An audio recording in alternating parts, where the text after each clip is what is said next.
Streaming now, this is the Wood TV Live Desk.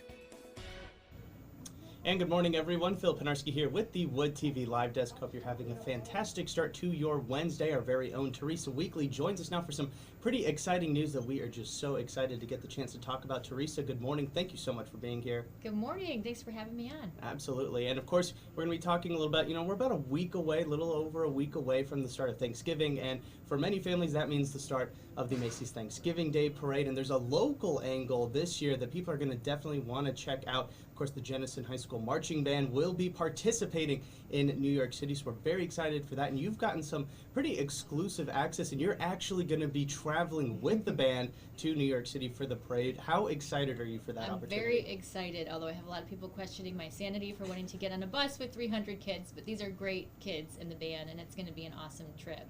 But yeah, they are one of 6 high school bands in the country that will get the chance to perform in the Macy's Thanksgiving Day Parade this year, so it's a rare honor. We had a band from West Michigan several years ago that was able to do this as well. Rockford High School Band went, and the director in Jenison and the director in Rockford have talked a lot so that they can learn from the experience of what to expect and how to finagle all of that, and that included which agency to use for planning the trip and making sure the itinerary made a lot of sense. So yeah, a lot of planning has gone into this in the year and a half since they heard the announcement that they had the invitation to go. Right, yeah, no, having that year and a half may sound like a long time, but really trying to just figure out all the logistics of everything can be really time consuming, and before you know it, it's already time to hop on the bus and head to New York City. Talk about just some of those challenges that, you've kind of heard about and gotten to talk to the band with of setting up this whole trip. I mean, obviously, it's a great honor to be able to do the parade, but there is a lot more that went into it. For sure. I mean, they have about 300 kids who are going on this trip. They also have parents and chaperones, which include other family members. They have alumni who are taking advantage and going as well. But about 300 kids, that's $350,000. That's a ballpark figure for what it costs to get them to New York City for the week. And after they made the announcement, Macy's helped kick off their fundraising by kicking in $10,000 towards their fundraising goal. Then Jenison just worked it to try and raise that $100,000, which was their goal to fundraise, and they were able to exceed that as well and bring the cost down to about $1,600 per student. And that's still a big financial responsibility. So the families have been able to make payments on that and do their own individual fundraising as well, in addition to all of the planning and the preparing the music and the costumes and everything else for their 1 minute, 15-second performance Thursday morning.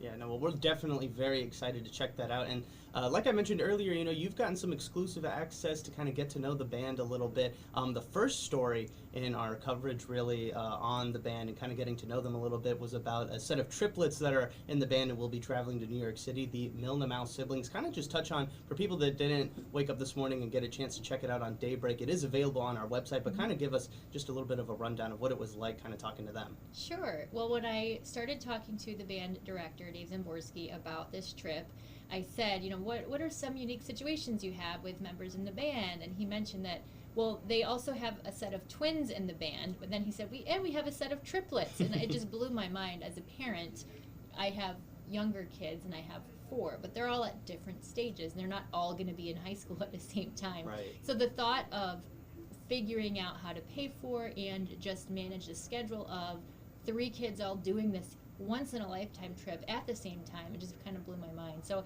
I was able to talk with their mom, Kristen, and the kids, Lainey, Joey, and Camden, about this experience and what they're looking forward to, and it was just kind of neat.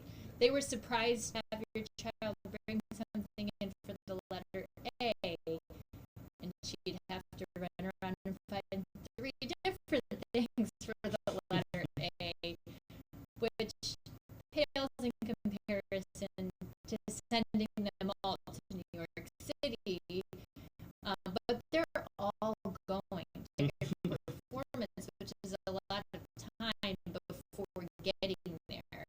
Right. So they've been marching around the track at Jenison to kind of condition for that and get used to playing and marching at different paces. They're not going to be marching the same pace the entire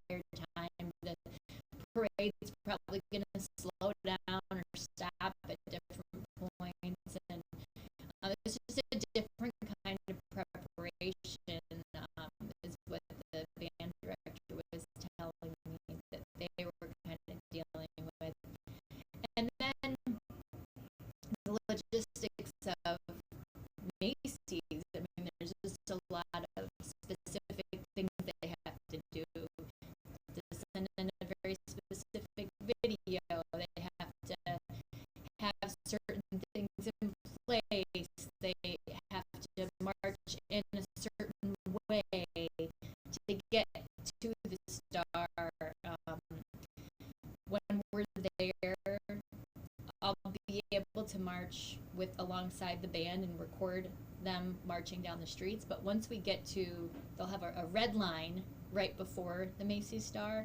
Everybody has to disappear who's not in the band, including the band director. We'll all be directed to a tunnel to get out of the way, and so we won't even actually get to see them perform. If you're in front of a TV, you should be able to, but yeah, so we'll be the band, as we mentioned, and there's going to be a lot of stuff you're going to be bringing to us as a news station and to our viewers as well over the next couple of days leading up to it. What are some of the things that we can kind of expect to see over the next couple of days?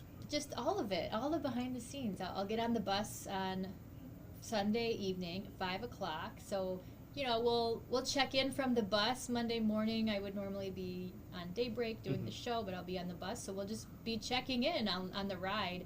We'll get into New York City around 7:30 or so Monday morning. So after that, it's just a lot of following the itinerary. But one story, for example, I know we're going to get to share is there's a student in the band who's also a musical theater student, loves Broadway shows, but has never seen First Time coming up this week because of this opportunity. So that'll be fun to share. And also they'll get to play in Central Park. There's a band shell in Central Park, and the band will get to practice some of their songs there on Tuesday. And then just the whole experience of having their dress rehearsal, which will happen at some point either late one night or super early Thanksgiving morning.